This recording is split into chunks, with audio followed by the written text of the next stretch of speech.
Some economists blame the onset or the exacerbation of the Great Depression on the Smoot-Hawley tariffs. Do you think Trump tariffs will be Smoot-Hawley 2.0? The sell-off in the stock market in late 1929 was really not the beginning of the great crash in the stock market until May 1930, and then everything, all hell broke loose. If next year we get something like the Smoot-Hawley tariff, then we could get a depression, or we could get first inflation that causes the Fed to tighten, and that causes a recession or something worse. Our next guest has called for much higher stock prices. He's been correct. The stock market has rallied all year long. What's next? We'll discuss what's next for the economy, markets, asset allocation under a Trump presidency with Dr. Ed Yardeni, president of Yardeni Research. Welcome back, Dr. Ed. Let's talk about the economy. Let's talk about markets. Good to see you. My pleasure. You were on the show in June. You called for 8,000 S&P over the next couple of years. I think we're going to see something around 8,000. So these are all sort of my base case, 60% most likely roaring 2020 scenario. And then on top of that, I've got a 20% case scenario in which this turns out to be a melt-up very similar to the 1990s. And I'd tell you, the past week or so, it's felt increasingly like it might be that 1990 scenario. You were calling for the roaring 20s to start. People literally laughed at you in the comments.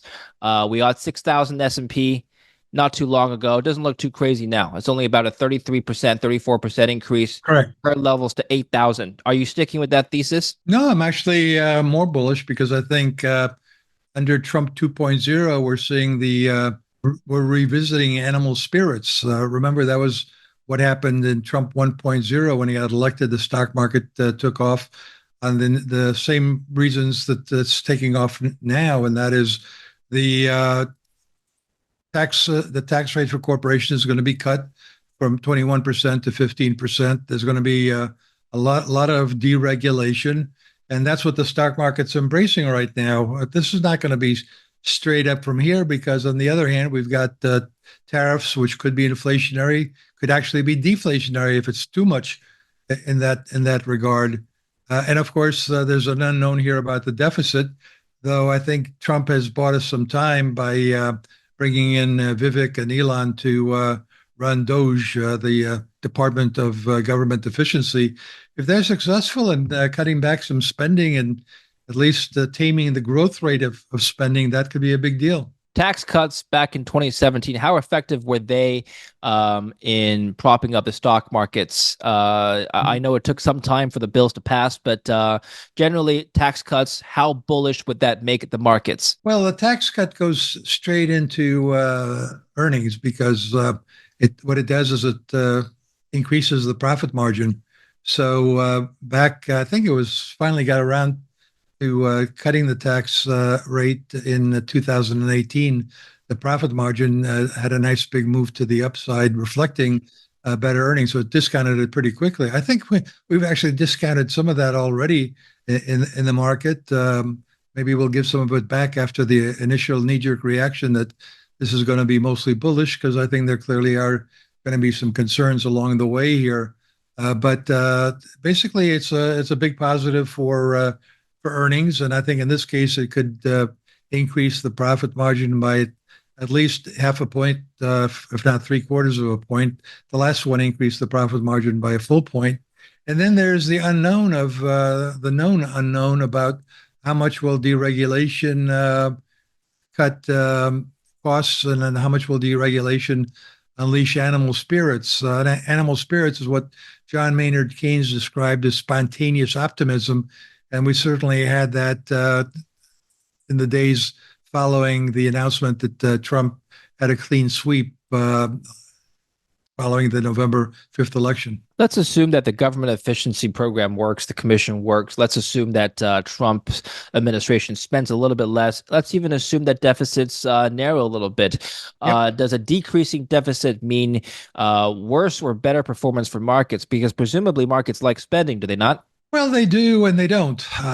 It's really, the question is which market. I mean, the stock market has definitely accentuated the positives of Trump 2.0, whereas the bond market's gone the other way. And so the concern in the bond market is that, in fact, if tariffs occur, we're going to have some inflationary consequences from that. And the bond market's still skeptical that any politician is going to cut the deficit. I mean, Trump certainly didn't cut the deficit in his first term, but then again, we also had the pandemic issue where a lot of spending had to occur. So I think to the extent that the Trump 2.0 means that the private sector gets to be bigger and the government doesn't get to be bigger, that would be very bullish for both bonds and stocks. Do you think that the tariffs are a wild card? I bring this up because we all know how the Roaring Twenties ended, the Great Depression Yeah, settled in. Some economists blame the onset or the exacerbation of the Great Depression on the Smoot-Hawley tariffs. Do you think right. Trump tariffs will be Smoot-Hawley 2.0? Yeah, I've been focused on the Smoot-Hawley tariff for years as the main reason that we had a great crash and that we had the Great Depression.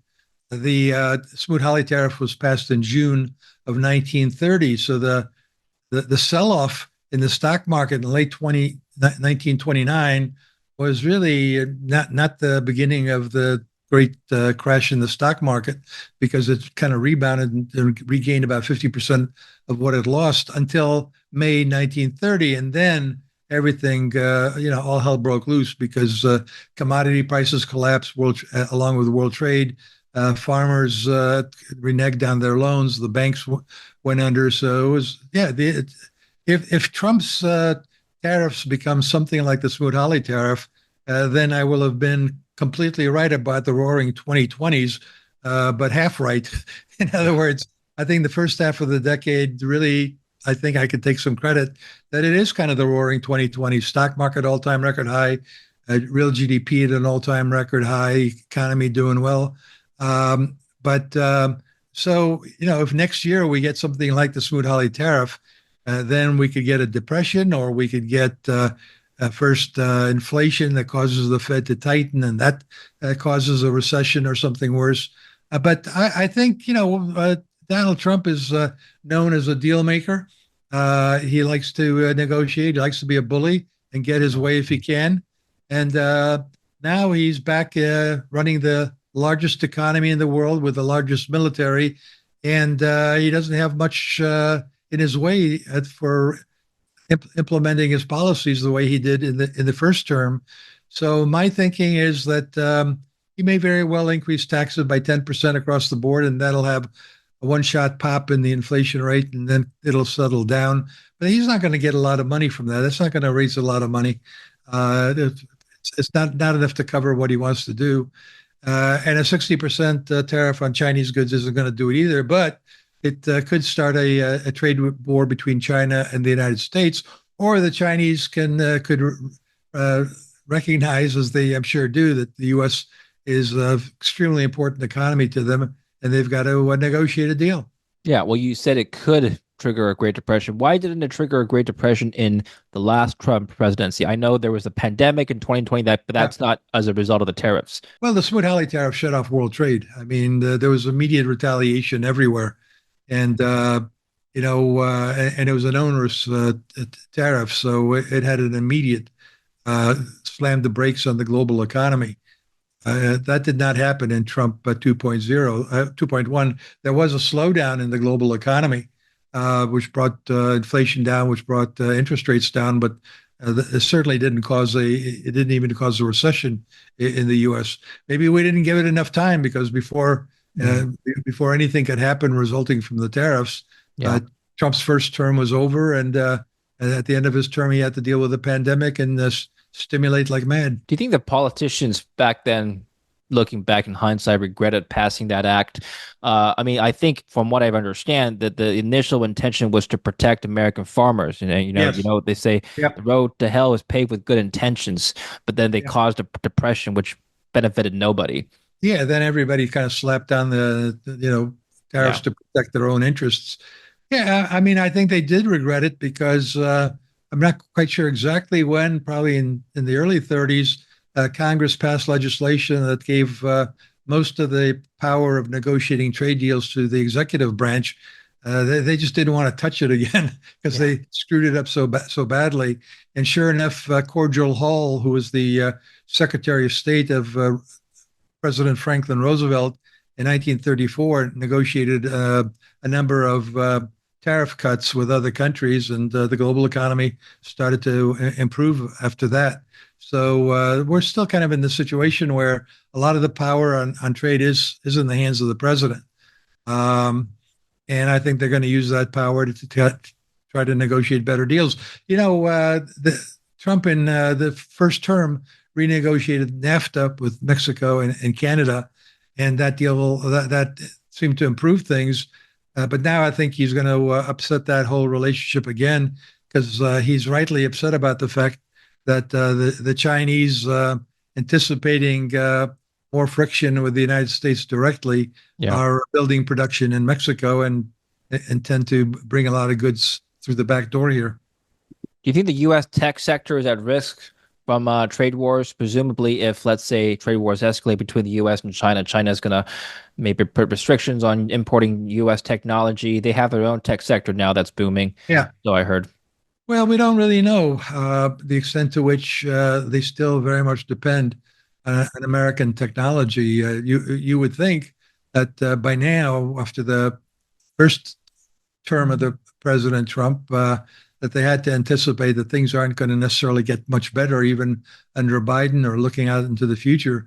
So presumably, they've already done quite a bit in terms of producing things they need at home in house. But so whatever they're still buying from us, I'm sure they still need to buy from us. So I think we still have quite a bit of bargaining power with regards to that. And of course, our biggest bargaining power is if you want our consumer, you gotta play ball. You gotta have a Generally, level the playing field. generally, how does tech do in a Republican administration? The Fed is cutting rates, taxes are going down, but keep in mind also there's these wild cards. The Google antitrust law is still happening. Yeah. It doesn't look like it looks like Google might lose, but I'll let you comment. Yeah, look, the stock market tends to do well no matter who's in the White House, no matter who owns Congress in terms of Democrats versus Republicans having a majority. The markets learned to live with both parties, and businesses have learned to deal with the meddling of Washington. So I would say that there was certainly a bull market during the first term of President Trump. There was volatility around the tariff issue, but then everything got completely distorted by the pandemic. And then it was all a matter of the Fed providing an enormous amount of liquidity that drove stock prices higher. And of course, the Magnificent Seven really soared during the pandemic on the perception that they were the most likely to actually benefit from the pandemic. So let's turn to economic and market indicators now. Suppose we do have a escalation of trade wars. What real-time economic indicators would you look at that could point to a deterioration of the economy due to tariffs? Well, in terms of what is due to tariffs, we obviously be looking at the monthly trade data. There's the West Coast data on West Coast ports and what we're importing and what we're exporting. So we'd be looking at that data. It's monthly data. So is the government's trade data for goods. So we want to see whether companies are cutting back on importing from China because they're going to have to raise prices on that. Home Depot was on CNBC just today and commenting on, that it would be a challenge for them, but they do have lots of sources and recourse for supply chain around the world. But it clearly would be a situation where these companies would have to raise prices, and if they raise prices, consumers could very well cut back. So then we'd probably see it in retail sales. Um, so I think it'll be a lot of different kinds of economic indicators. There's also something called the Citigroup Economic Sentiment Surprise Index. And if the surprises start to be on the downside after tariff increases are passed, I think we could blame the tariffs for that. You wrote recently in Yardeni Quick Takes. Encourage people to check out Quick Takes, link down below. But you wrote recently that the consumer price index came in a little bit stickier than expected. But you said you're not worried. I'll just quote a paragraph here. We're not worried about a second wave of inflation because we believe that productivity is already boosting real GDP. Right. What do you mean by that, and what's your outlook for inflation then? Well, productivity is a very, very important variable that doesn't really get much press because it comes out quarterly and can be revised quite a bit. Um, but David, my attitude towards data like that is if it supports my story, it's really good data. If it doesn't, then it's going to be revised to support that I was right after all. And that's actually what just recently happened. Is actually it was good data and then got even better. They revised the productivity data for the past few years higher. But think of it this way: that the arithmetic of real GDP, the growth rate of the economy is really simple. Real GDP from a supply side standpoint is the growth rate in the labor force. So, more workers, the more output we can get. And it's also a function of the growth rate of productivity. The more productive those workers are, the more that real GDP increases. So, productivity, if it grows faster, which is what we think it's doing and will continue to do for the next several years, is like fairy dust. It makes real GDP grow faster. It keeps a lid on inflation because inflation is largely driven by labor costs. So there's something called unit labor costs, which is hourly compensation divided by productivity. So if you have more productivity, unit labor cost inflation moderates.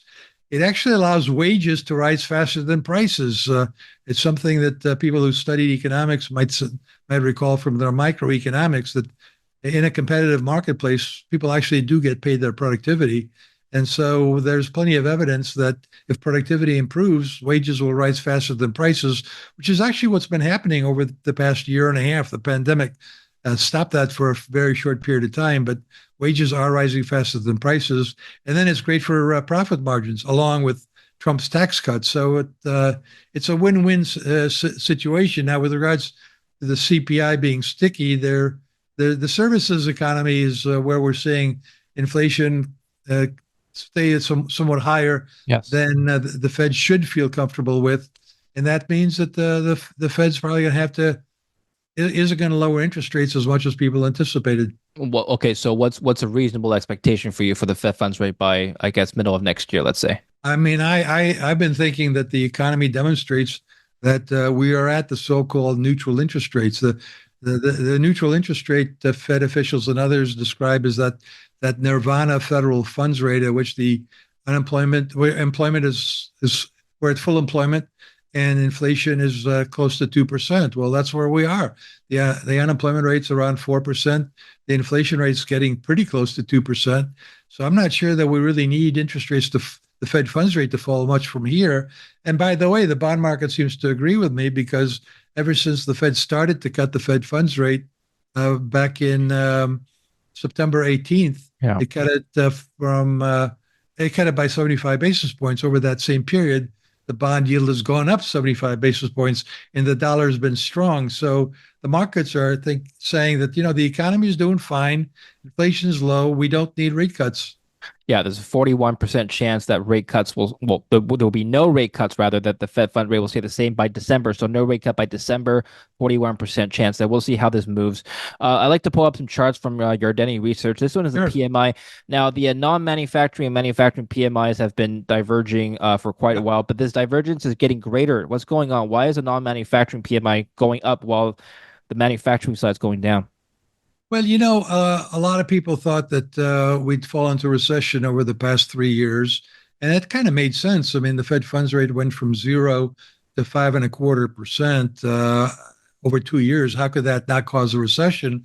We were among the few who said that it wouldn't cause a recession. We might have rolling recessions where the most interest rate sensitive parts of the economy, like housing and commercial real estate, might get knocked down, which is what happened. But we believe that the consumer would continue to spend, and that's largely because of the retiring of the baby boomers. The baby boomers have $79 trillion in net worth. That's the baby boom household, 79 trillion, richest generation ever, and they're retiring and they're spending that money.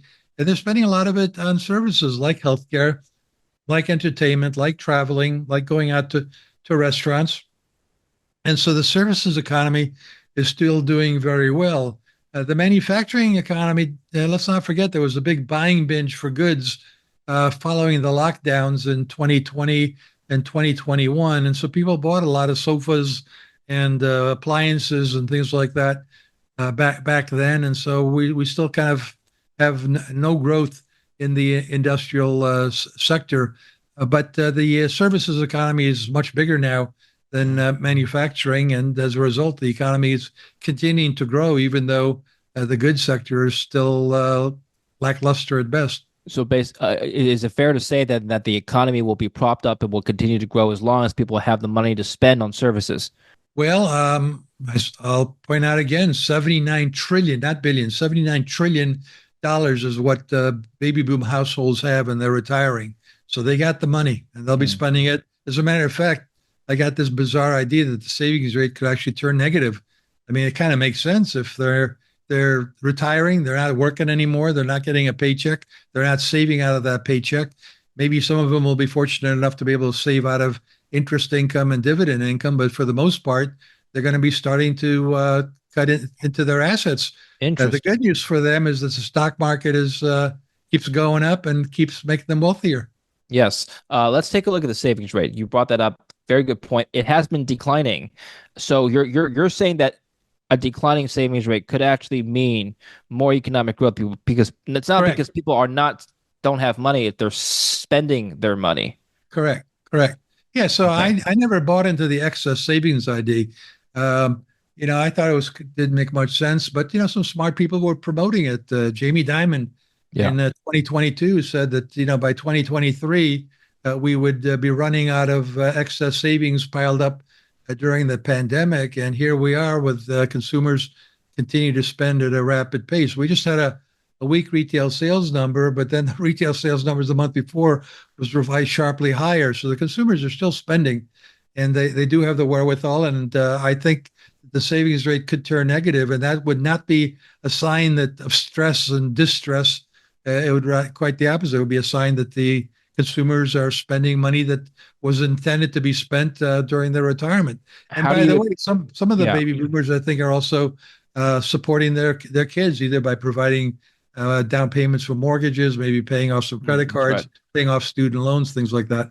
How do you explain then the rising credit card delinquency rate? I know it's been much higher before. Maybe it's just Yeah. normalizing, but maybe things are getting worse. Well, I think it's kind of in line with kind of a normal rate of delinquencies. They just got extremely low, and now we've seen them come back up.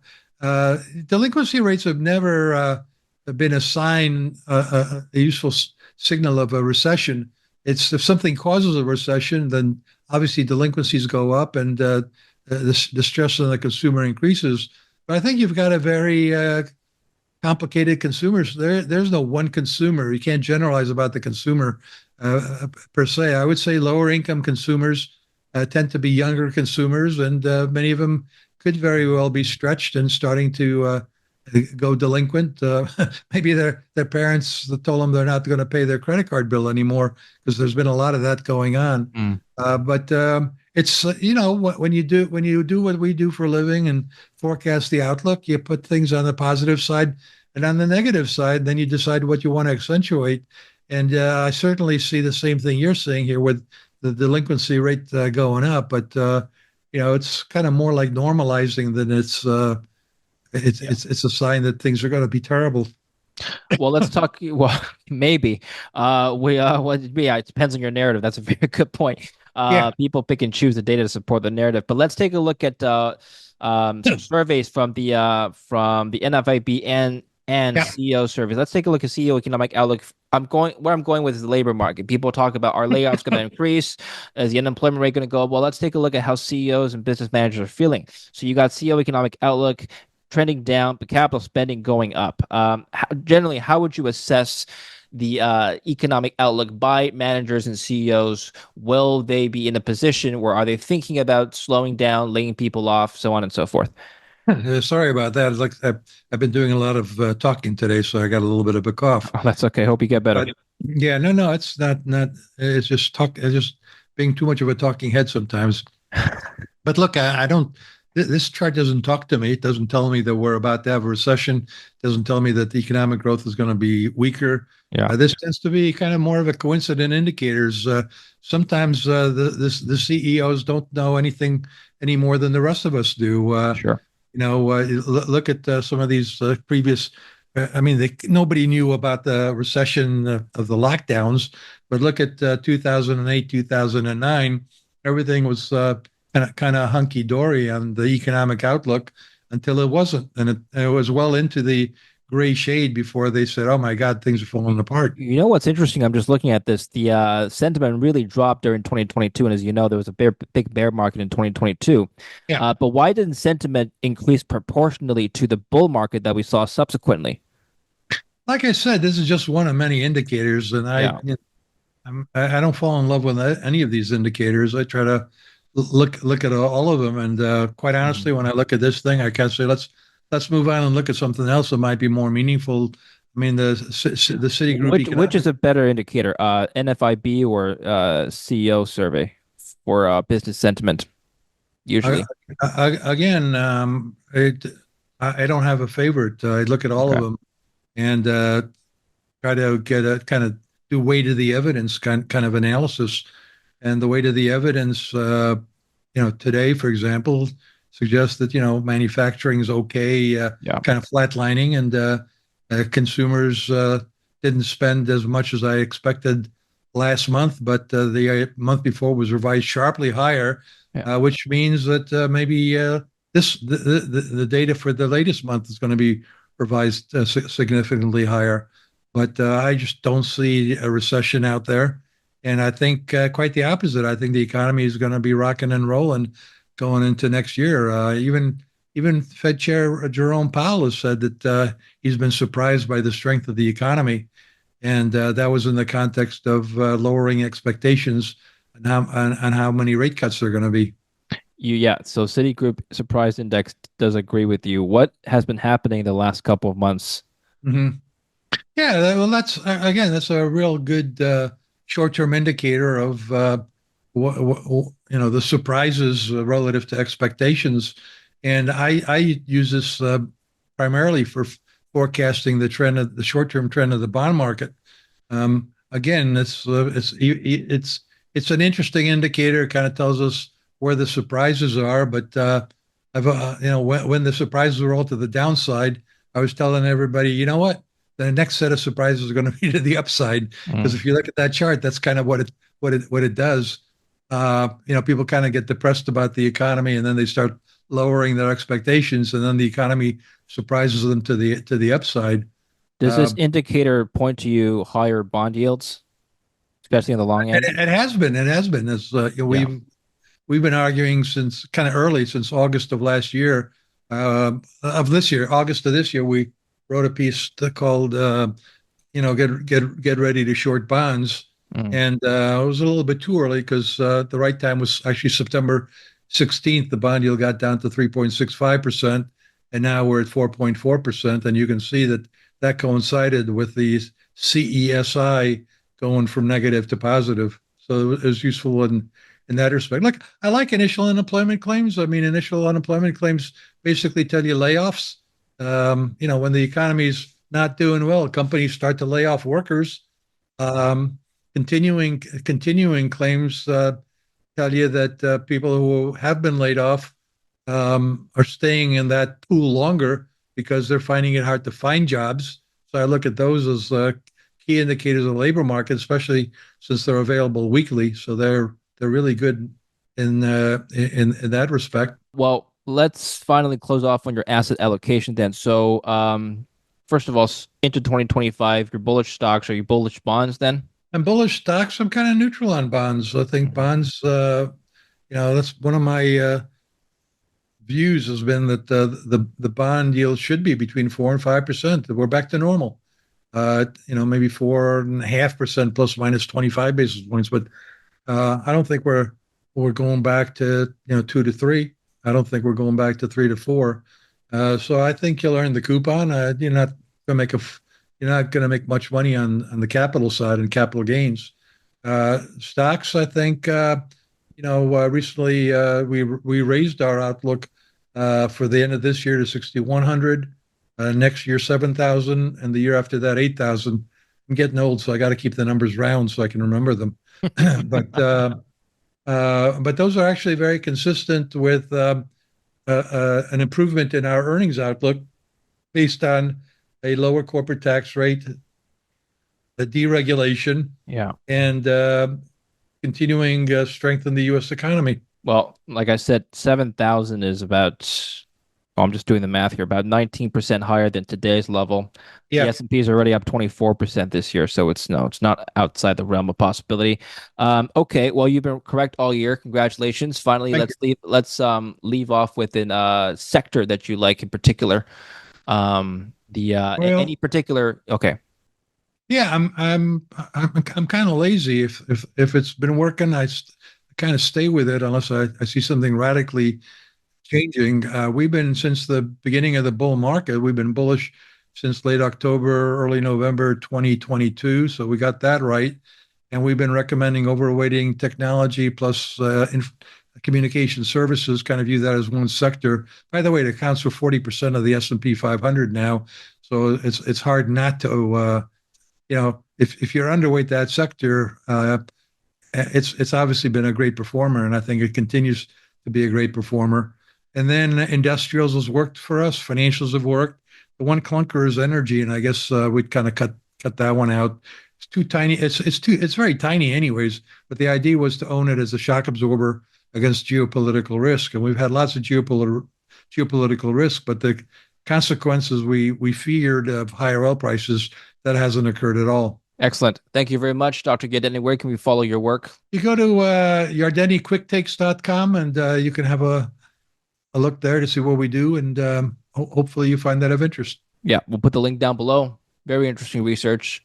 I read it all the time. So Good. link down below. Thank you very much for your You're time. We'll welcome. speak next time. Take care. Thank you. All the And best. thank you for watching. Don't forget to like and subscribe.